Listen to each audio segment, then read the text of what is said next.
말씀을 보시겠습니다. 시편 136편 1절서부터 9절까지 보시겠습니다. 구약성경 시편 136편 1절서부터 9절까지 제가 한번 여러분들의 한번 말씀을 교독으로 보시겠습니다.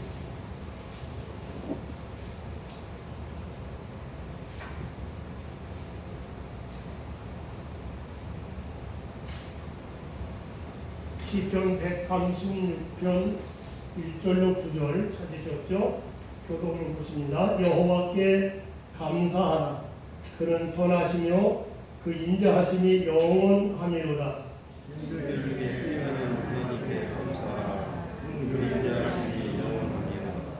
주들 중에 뛰어난 주께 감사하라. 그 인자하심이 영원하미로다.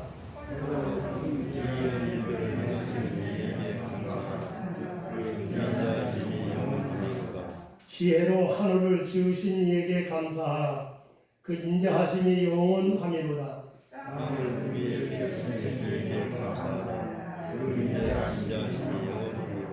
큰 빛들을 지으신 이에게 감사하라. 그 인자하심이 영원하미로다.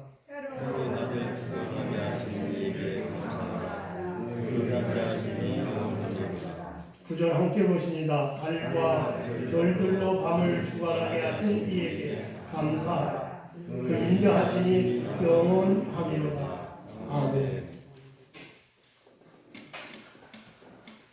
오늘 말씀의 제목은 여호와께 감사하라. 오늘 이게 26번이나 반복돼서 나오죠. 여호와께 감사하라. 오늘 말씀의 제목입니다.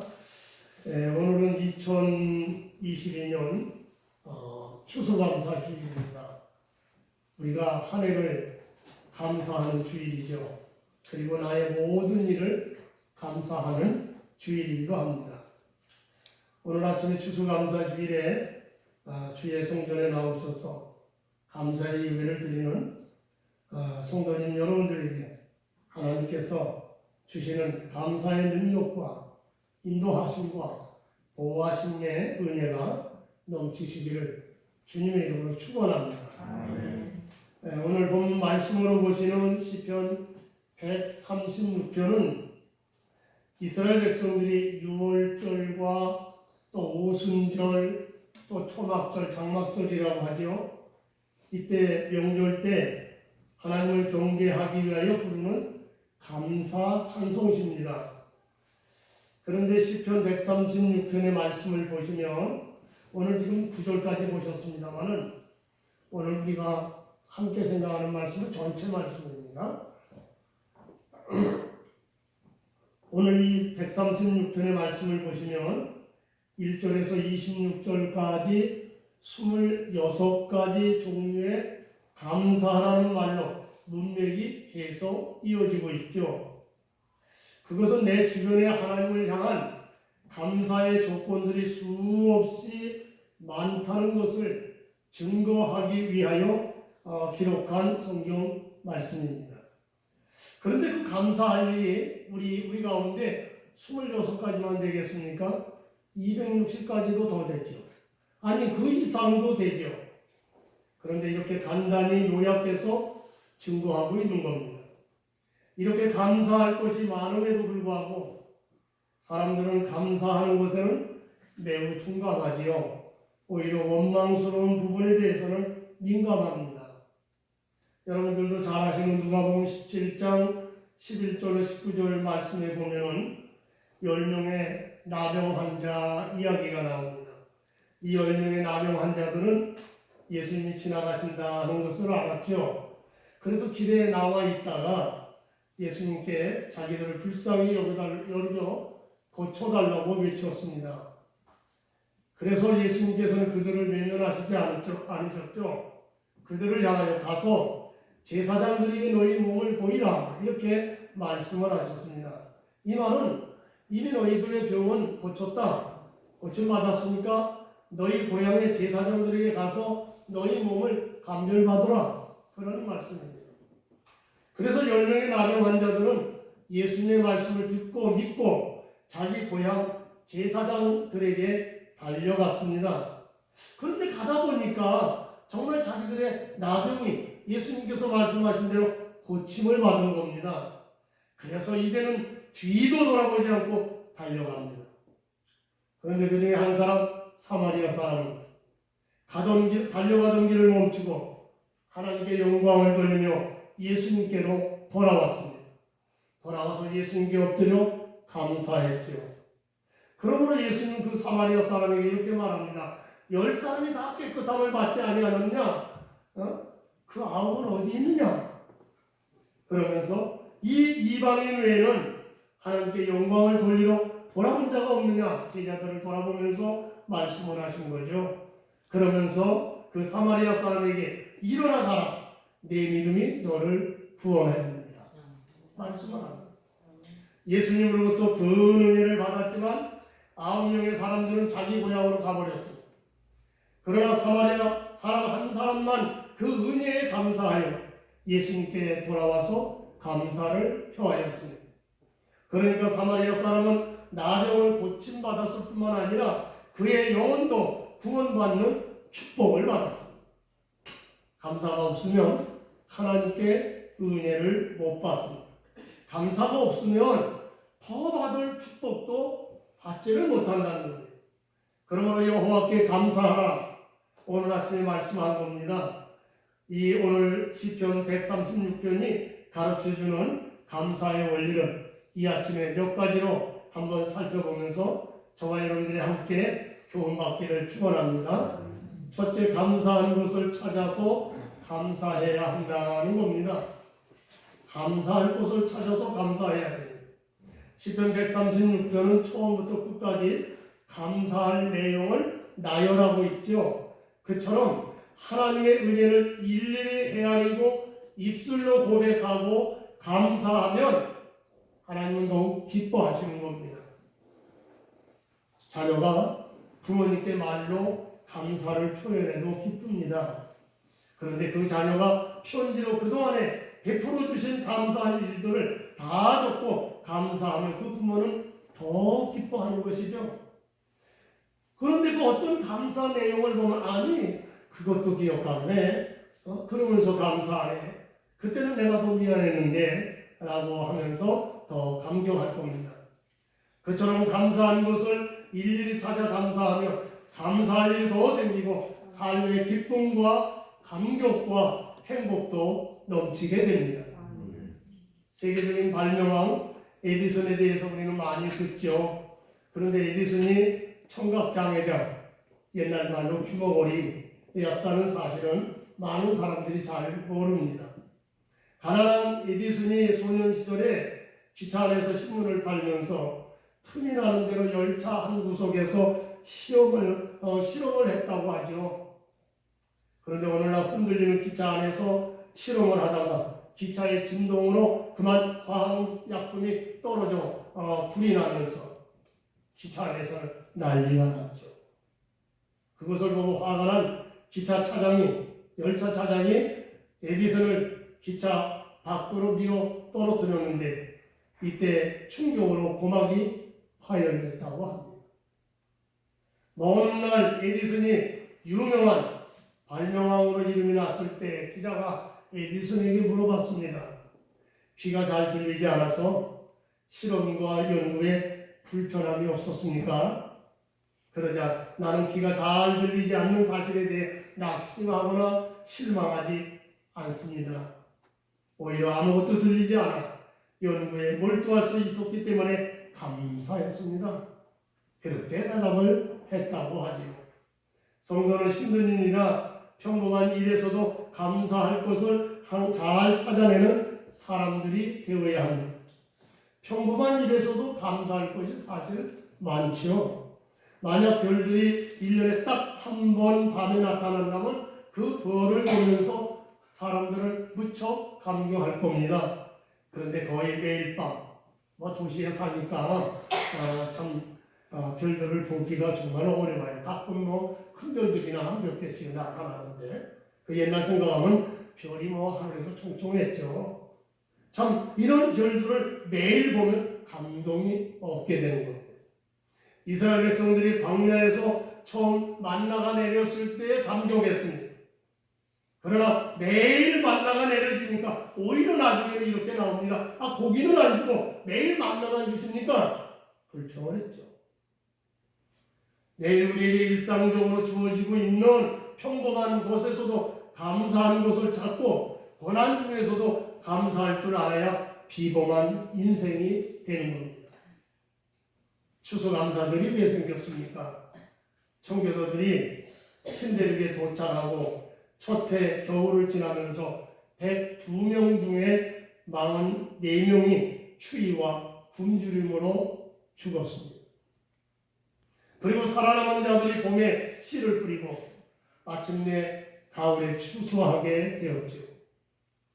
그때도 여전히 상황은 어려웠지만 그들은 작은 감사의 조건을 붙잡고 첫 번째 추수감사 예배를 드리면서 하나님께 감사했습니다.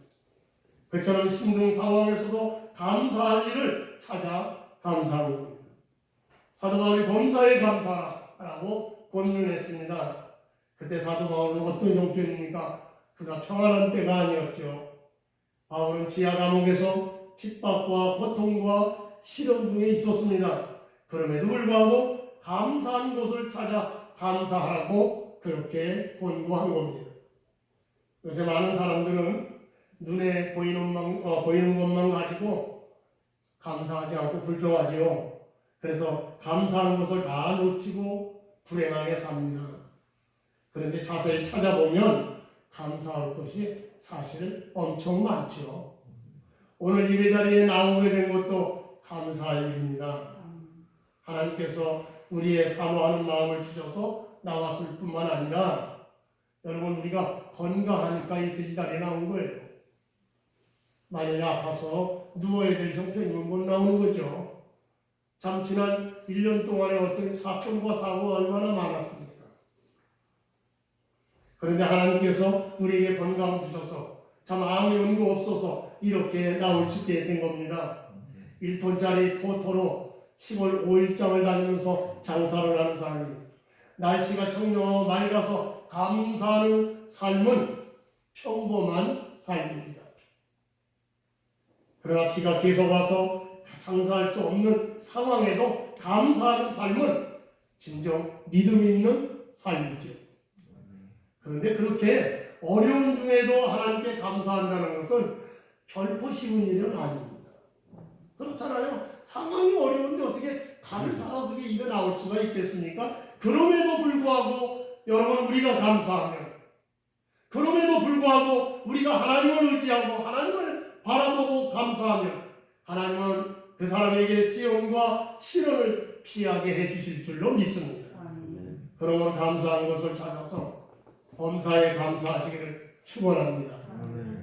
두 번째는 하나님의 선하심을 믿고 감사해야 합니다. 오늘 본문 1절 말씀을 보십시오. 여호와께 감사하라. 그는 선하시며 그 인자하심이 영원하미로다. 앞에 이 시편은, 앞에서 제가 말씀을 드릴 때 이 시편은 이스라엘 백성들이 유월절과 오순절과 초막절 때에 하나님을 경배하기 위하여 부르는 찬송, 감사 찬송시라고 말씀을 드렸습니다. 이런 명절 때에 먼저 레위인들이 앞에서 선창을 합니다. 여호와께 감사하라. 그는 선하시며 라고 하면 모든 성도들, 백성들은 그 자리에 다 서서 한 목소리로 후렴합니다. 그 인자하심이 영원하미로다. 이 찬송이 바로 이 시가 그렇게 나가는 겁니다. 앞에서 선창하면 뒤에서 후창으로 후렴으로 백성들이 함께합니다. 감사는 하나님이 선하시고 그 인자하심이 영원하다고 하는 믿음에서 출발합니다. 믿음과 감사는 비례합니다. 믿음이 커지면 커질수록 감사가 많아지죠. 많이 가져서 감사하는 것이 아니라 많이 감사할 때 많이 가지게 됩니다. 기쁨도 많이 가질 때보다 많이 감사할 때 더 넘치게 되는 겁니다. 믿음의 눈으로 보면 감사할 것이 참 많지요. 특히 하나님이 어떤 분이신가에 대한 그런 믿음, 그 믿음이 우리에게 굳건해야 됩니다. 여러분, 하나님은 어떤 분이실까요? 하나님은 가장 위대하신 분입니다. 오늘 본문으로만 한번 보시죠. 2절, 3절에 보면 신들 중에 뛰어난 하나님께 감사하라. 주들 중에 뛰어난 주께 감사하라고 했죠. 여기 신들과 주들은 사람들이 만들어낸 잡신, 우상입니다. 우리 하나님은 그런 잡신, 우상과 비교하는 말이 아니고요. 우리 하나님의 위대하심과 절대 주권을 강조하는 말씀입니다. 그 다음에 4절로 9절까지 오늘 우리가 함께 보셨는데, 한마디로 하면 천지 만물을 창조하신 위대하신 하나님께 감사하라, 그 말입니다. 사람들은 잘 되면 다 자기 노력으로 그렇게 된 줄로 압니다. 성공하면 다 자기가 잘해서 됐다, 그렇게 생각을 하죠. 그러나 천지 만물이라 하나님께서 만들어 놓으셨고, 또 하나님께서 하나님의 뜻대로 섭리하시고 운행하시기 때문에 실상 우리의 모든 되어진 일들은 다 하나님의 은혜로 그렇게 되어진 겁니다. 여러분, 잠언서 16장 9절의 말씀을 보시면 사람이 마음으로 자기 길을 계획할지라도 그의 걸음을 인도하시는 이는 여호와시니라 라고 했었죠. 무슨 말씀입니까? 사람은 다 자기 생각대로, 자기 계획대로 이렇게도 하고 저렇게도 합니다. 그러나 하나님께서는 그것을 통하여 하나님의 뜻을 이루어 가신다는 거예요. 여러분, 창세기에 보면 야곱의 아들들이 있죠. 요셉의 형들이 요셉을 미워했습니다. 야곱이 특별히 요셉을 더 사랑해서 미워했다고 되어 있어요. 그런데 이 요셉이 더 형들에게 미움을 받게 된 동기는 요셉의 꿈 얘기를 철이 없으니까 형들에게 한 거예요. 근데 형들이 그걸 마음에 담아뒀어요. 뭐? 지가 우리들의 왕이 된다고? 왕이 된다는 말이에요. 그래서 그걸 마음에 담아뒀다가 과연 요셉이 그러면 그 꿈대로 어떻게 되는가 한번 보자 하고 애굽의 종으로 팔아먹었습니다. 그런데 어떻게 되었습니까? 하나님은 요셉을 마침내 애굽의 총리가 되게 하셨고, 그리고 야곱의 온 가족이 애굽으로 내려가도록 하셨습니다. 그것은요, 이미 하나님께서 아브라함에게 말씀하신 그 약속을 이루어지도록 하신 겁니다. 하나님의 계획 속에 이렇게 한 거예요. 창세기 15장 13절 14절에 보면 여호와께서 아브라함에게 이르시되 너는 반드시 알라. 내 자손이 이방에서 객이 되어 그들을 섬기겠고 그들은 400년 동안 네 자손을 괴롭히리니 그들이 섬기는 나라를 내가 징벌할지며 그 후에 네 자손이 큰 재물을 이끌고 나오리라. 그러니까 요셉을 그렇게 보내신 건 이미 아브라함 때에 하나님께서 그에게 말씀하시고 약속하신 거예요. 그 약속을 이루어가는 거죠. 우리는 살다 보면 절망스러운 일을 많이 당합니다. 또 세상을 보면 실망스러운 일들도 많이 보이죠. 또 우리 자신을 봐도 내가 내 자신이 싫을 때도 있어요. 왜 그렇게 내가 살까? 실망스러운 모습이 내 자신에게도 많이 있죠. 그럴 때 여러분, 우리는 오직 우리의 희망이 되시는, 구주 되시는 예수님을 바라보시길 바랍니다. 우리의 믿음의 목적은요, 한마디로 보면 예수님입니다. 믿음의 목적이 우리가 성공해서 돈 많이 벌고 집 사고 좋은 차 타고, 물론 하나님께서 우리의 삶의 과정에서 그렇게 물질적으로 축복하셔서 솔로몬은 어마어마한 부여를 누리지 않았겠습니까? 근데 그게 목적은 아니에요. 살아가는 과정에 하나님이 축복하시는 거죠. 우리의 목적은 누구냐? 예수님이에요. 그래서 여러분은 그래서 여러분 우리가 어려운 일을 당할 때 실망스러운 일들이 많아질 때에 예수님을 바라보십시오. 그러면 희망이 생기고 기쁨과 평안이 생깁니다. 사람이 무엇을 바라보느냐에 따라 삶의 열매가 크게 달라지는 겁니다. 환난의 바람이 불면 어떤 성도는 쉽게 흔들리고 믿음을 포기하지만 어떤 성도는 더 뿌리를 깊이 내리면서 믿음이 부쩍 커집니다. 인생의 문제는 어떻게 보느냐의 문제입니다. 또 어떻게 생각하느냐의 문제입니다.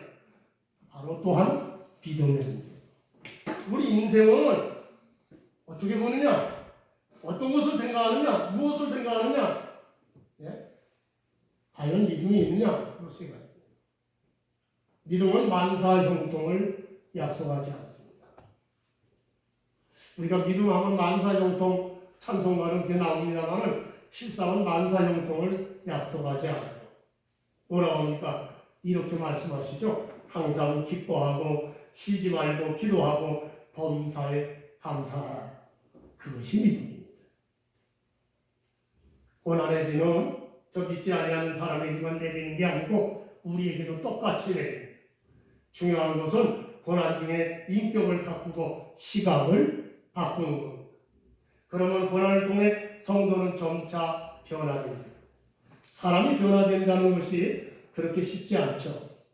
그런데 대개 사람이 변화가 되는 것을 보면 축복을 체험해서 변화되는 것보다는 고난을 체험으로 잡초 같은 인생이 거목 인생으로 변화될 때가 훨씬 더 많습니다.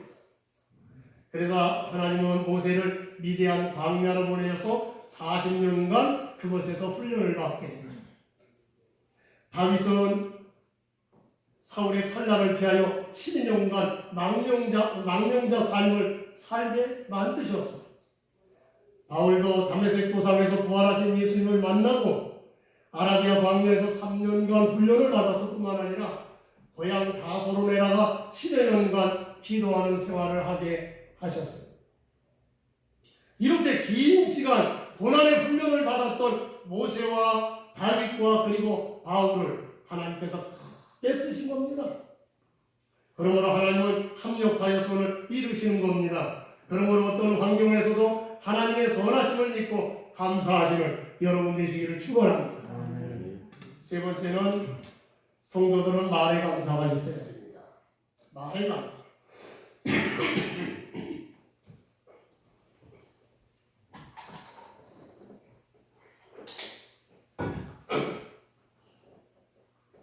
성도들은 말에 감사가 있어야 하는데요.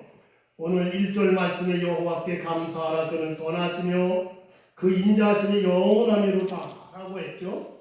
그런데 이 말씀은 26절에 이르기까지 계속해서 모두 아름다운 말을 끝없이 사용해서 사람이 말할 수 있는 모든 말로 감사를 표현하고 있습니다.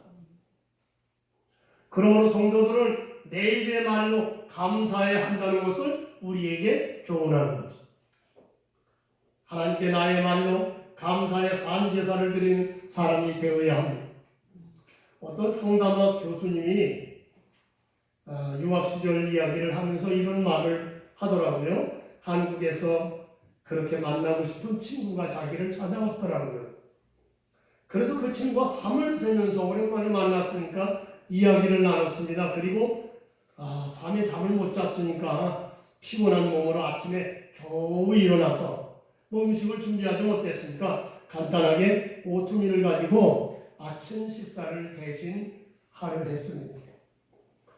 평소처럼 우유를 부어서 오트밀을 먹으려고 하는데 한국에서 온 친구가 이렇게 말하더라는 거예요. 오트밀이 되게 맛없지요. 그 말을 듣는 순간 그동안 그렇게 맛있게 먹었던 오트밀이 맛없게 느껴지더라는 거예요. 네? 매운맛도 없고 시원한 국물 맛도 없고 세상에 이렇게 맛없는 음식도 없더라는 겁니다.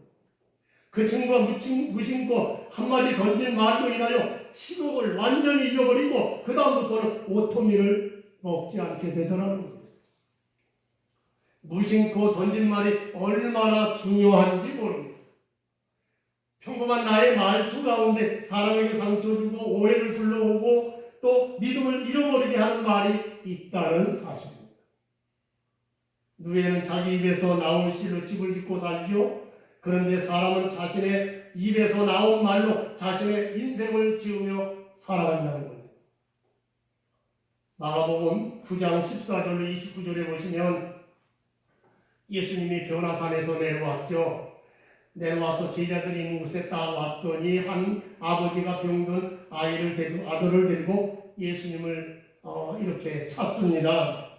그리고 예수님을 향하여 이 아버지가 이렇게 말하죠. 예수님, 무엇을 할 수 있거든, 무엇을 하실 수 있거든 우리를 불쌍히 여기사 도와주옵소서. 그때 예수님께서 정색을 하시면서 이렇게 말씀을 하셨습니다. 할 수 있거든이 무슨 말이냐? 믿는 자에게는 능치 못할 일이 없느니라. 예수님께서 대답하신 말씀을 들은 이 아버지는 자신의 말투가 얼마나 잘못되어 있는지 깨닫게 되었습니다. 그런데 자세히 보면 말투만 문제겠습니까? 평소 그 사람이 가졌던 생각이 그랬던 거예요. 평소 생활의 태도가 그랬던 겁니다. 그래서 예수님의 말씀을 듣고 크게 깨달은 이 아버지는 예수님께 큰 소리로 이렇게 말하고 있죠. 내가 믿나이다. 나의 믿음 없는 것을 도와주소서. 심리학자들이 연구를 하였습니다. 사람 사이에 왜 갈등이 생기게 되는가 하는 것을 조사를 했다는 겁니다. 사람과 사람 사이에 왜 갈등이 생길까? 그런데 상당 부분이 말로부터 비롯되더라는 겁니다. 말로부터. 부정적인 말, 질책하는 말, 그리고 비꼬는 말, 이런 말이 상대방에게 상처를 주고 오해와 분노를 일으키게 되더라는 겁니다. 그래서 문제 과정을 회복하는 중요한 훈련 중에 하나가 뭐냐? 의사소통 훈련이라는 겁니다.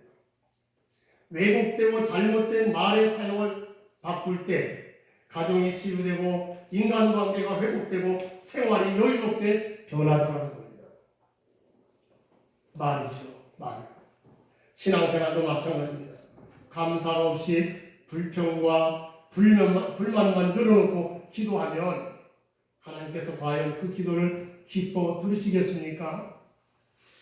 그러므로 오늘 시편에서 26가지를 감사하는데 온갖 좋은 감사의 언어를 사용하여 하나님 앞에 감사하였던 겁니다. 여러분, 우리 다 같이 그 감사를 본받으시기를 축원합니다. 네 번째로 성도들은 생각에 감사가 있어야 됩니다. 생각에 감사. 오늘 16절 말씀을 잊지 않았습니다만 16절 말씀을 보면 그의 백성을 인도하여 광야를 통과하게 하신 이에게 감사하라. 그 인자하심이 영원함이로다 라고 했습니다. 이스라엘 백성들이 광야를 통과했는데 광야는 어떤 곳일까요? 광야는 우리가 잘 상상을 해봐도 척박한 곳이죠. 메마른 곳이죠. 모든 것이 부족합니다. 특히 물을 구하기가 어렵습니다.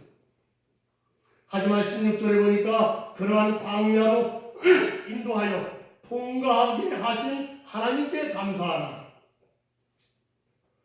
그러나 어떻게 광야로 인도하신 하나님께 감사할 수가 있겠습니까? 그야말로 마실 물도 없고 먹을 것도 없는데요. 그러나 생각을 바꿔봅니다. 생각을 바꿔요. 광야는 정말 아무것도 할 수 없는 곳이죠. 그러니 누구에게 내 삶을 맡기고 내달리겠습니까? 전능하신 하나님의 도우심이 없이는 한도 살 수 없는 것이 아니겠습니까? 그러므로 광야는 하나님께 매어 달리게 되는 것입니다. 우리가 어려운 가운데 빠지고 정말 사방에 우겨쌈을 당하고 아무리 돌아봐도 나를 도울 자가 없습니다. 우리 그때 어떻게 해야 됩니까? 그때 하나님을 바라봐야죠. 하나님께 부르짖어야죠.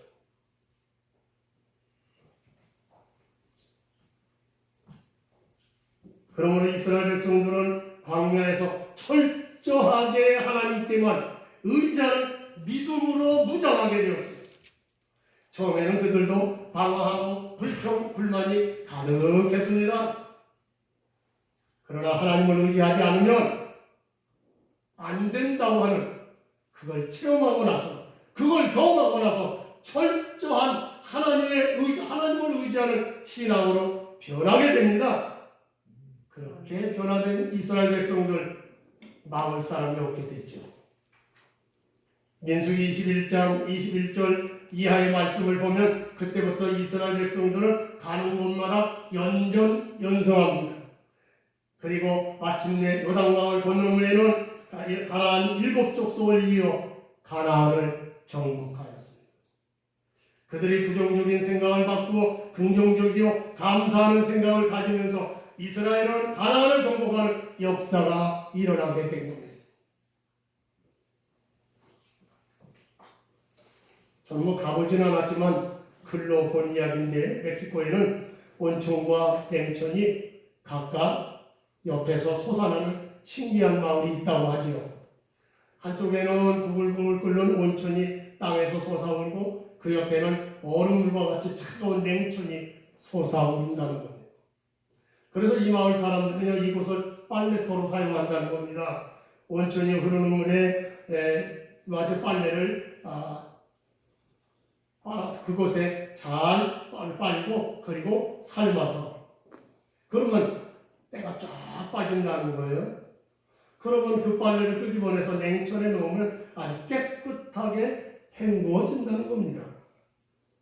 이 모습을 보고 선교사님이 그분들에게 물어봤습니다. 이렇게 얘기했다고 해요.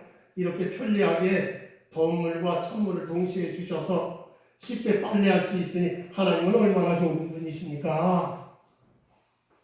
그런데 그 마을 사람들의 반응은 뜻밖이었다는 거죠. 천만에요. 하나님이 이왕이면 비누까지 주셔야죠. 유감스럽게도 이 온천에는 비누 성분이 하나도 없습니다. 그렇게 불평하더라는 겁니다. 끝없이 요구하고 만족을 모르고 감사하는 생각조차 하지 않는 모습은 오늘날 부패한 인간의 죄된 모습이라고 할 수 있습니다. 그러므로 시편 95편 2절에서 이렇게 말씀합니다. 우리가 감사함으로 그 앞에 나아가며 시를 지어 줄거이 그를 노래하자. 우리 하나님 앞에 감사하며 노래하고 나아가자는 겁니다. 우리가 늘 예화로 말씀을 드리는 스펄전 목사님의 감사 이야기죠. 많이 들으셨을 겁니다. 많이 들으셨죠? 촛불 주신 하나님께 감사하는 자에게는 전등불을 주시고, 전등불을 보고 하나님께 감사하는 자에게는 달빛을 주시고, 달빛을 보고 하나님께 감사하는 자에게는 햇빛을 주시고, 햇빛을 보고 하나님께 감사하는 자에게는 햇빛도 달빛도 필요 없는 영원한 천국의 빛을 주신다라고 했습니다. 그렇습니다. 우리 하나님께서는 감사하는 자에게 더 큰 사랑을 주시고 더 큰 복을 주시는 겁니다. 로마서 5장 8절에도 이렇게 말씀하고 있죠. 우리가 아직 죄인 되었을 때 그리스도께서 우리를 위하여 죽으심으로 하나님께서 우리에 대한 자기의 사랑을 확증하셨느니라고 했습니다. 우리 믿는 성도들은 세상 사람들과 다르게 감사를 생각하는 사람들입니다. 마음에 감사를 담고 살아가는 사람이죠. 그것은 죄인된 나를 구원해 주시려고 그리스도 예수님께서 십자가에 죽으셔서 그 사랑을 주셨기 때문입니다. 그러므로 항상 여호와 하나님께 감사를 생각하고 우리의 입술로 감사하시기를 주의 이름으로 축원합니다. 이제 말씀을 마치죠. 오늘 이 세대 사람들은 얼마나 죄를 더 쌓으려고 감사를 모르는 채 살아가고 있죠. 불평과 원망과 욕심으로 오늘도 죄악의 바벨탑을 쌓아갑니다. 그러나 성도들은 하나님께서 주신 은혜를 바라보고 예수님께서 주신 사랑을 기억하며 살아가는 사람들입니다.